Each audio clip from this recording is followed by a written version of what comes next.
কাশ্মীরকে গাজা বানাতে চায় মোদি। এই আশঙ্কা আর শুধুই উদ্বেগের ভাষ্য নয়, বরং তা এখন গোয়েন্দা বার্তা, সামরিক প্রস্তুতি এবং প্রকাশ্য হুমকির বাস্তব ইঙ্গিত হয়ে দাঁড়িয়েছে। ভারতের সরকার ও ইসরায়েলের যুদ্ধমুখী প্রশাসনের ঘনিষ্ঠতা দক্ষিণ এশিয়ার ভূ রাজনীতিতে এক নতুন উদ্বেগজনক মোড় নিচ্ছে। এই সম্ভাব্য সংঘাতের কেন্দ্রবিন্দু হয়ে উঠছে পাকিস্তান।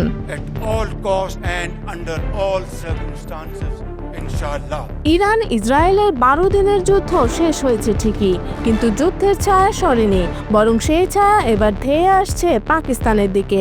এবং সামরিক বিশ্লেষকরা বলছেন, ইরান ইসরায়েলের যুদ্ধের পর তেল আবিব ও নয়াদিল্লি একযোগে ইসলামাবাদের বিরুদ্ধে অভিযান চালাতে পারে, যার লক্ষ্য হবে কাশ্মীরকে দ্বিতীয় গাজা বানানো এবং পাকিস্তানের পরমাণু সক্ষমতাকে চিরতরে নিষ্ক্রিয় করা।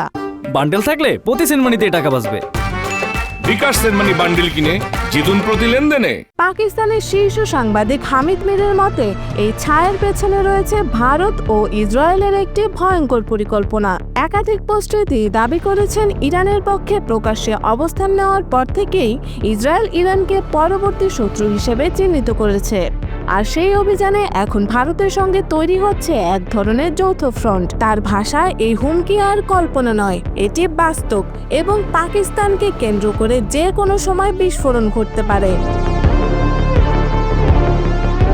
2025 সালের মে মাসে পাকিস্তানের একটি কূটনৈতিক বিজয়ের পর ভারত গোপনে পশ্চিমা দেশ ও ইসরায়েল থেকে বিপুল অস্ত্র কেনা শুরু করে। বিশ্লেষকদের মতে, এই প্রক্রিয়ায় ভারত তার প্রতিরক্ষা খাতে ইসরায়েলি প্রযুক্তির উপর নির্ভরতা আরও বাড়িয়ে দেয়, যা এখন পাকিস্তান বিরোধী অভিযানের ছকে রূপ নিচ্ছে।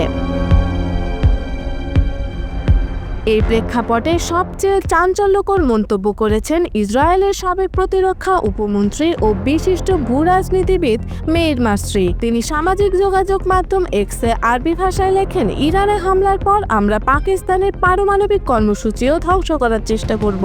এই বক্তব্য পাকিস্তানে ব্যাপক উদ্বেগ সৃষ্টি করে এবং সামাজিক মাধ্যমে ভারতীয় বহু অ্যাকাউন্ট থেকে ছড়াতে থাকে পাকিস্তানকে পারমাণবিক নিরস্ত্রীকরণ করা হচ্ছে। এটাই অপারেশন সিন্দুরের শেষ ধাপ। এই সময়েই ইসরায়েলের বেশ কয়েকটি অস্ত্র কোম্পানি ভারতে কারখানা খুলে ড্রোন, ক্ষেপণাস্ত্র, বিভিন্ন সামরিক সরঞ্জাম তৈরি শুরু করেছে। হায়দ্রাবাদে ইসরায়েলের অ্যালবিট সিস্টেম ও ভারতের আদানি গ্রুপের যৌথ কারখানায় তৈরি হচ্ছে হারমিস 900 নামের ড্রোন, যা ইসরায়েলের গাজা যুদ্ধেও ব্যবহৃত হয়েছিল। হামিদ মিরের অভিযোগ, ভারতের প্রধানমন্ত্রী মোদি এই যুদ্ধোন্মোদনায় ব্যক্তিগতভাবে জড়িত। কাশ্মীরকে গাজার আদলে ধ্বংস করতে তিনি ইসরায়েলের মডেল অনুসরণ করছেন এবং 2025 সালের অক্টোবরে বিহারের নির্বাচনের আগে পাকিস্তানের বিরুদ্ধে একটি বিজয়প্রসূত সামরিক অভিযান দেখিয়ে ভোটে বাড়তি সুবিধা নিতে চান। We are committed to take firm and decisive action. তবে প্রশ্ন উঠেছে, কাশ্মীরকে গাজা বানানোর এই কৌশল কি সফল হবে? বিশ্লেষকরা বলছেন, পাকিস্তান এবার চুপ করে বসে থাকবে না, কারণ এবার বিষয়টা শুধু সীমান্ত লঙ্ঘন নয়, বরং জাতীয় অস্তিত্ব ও পারমাণবিক নিরাপত্তা প্রশ্নে এসে ঠেকেছে।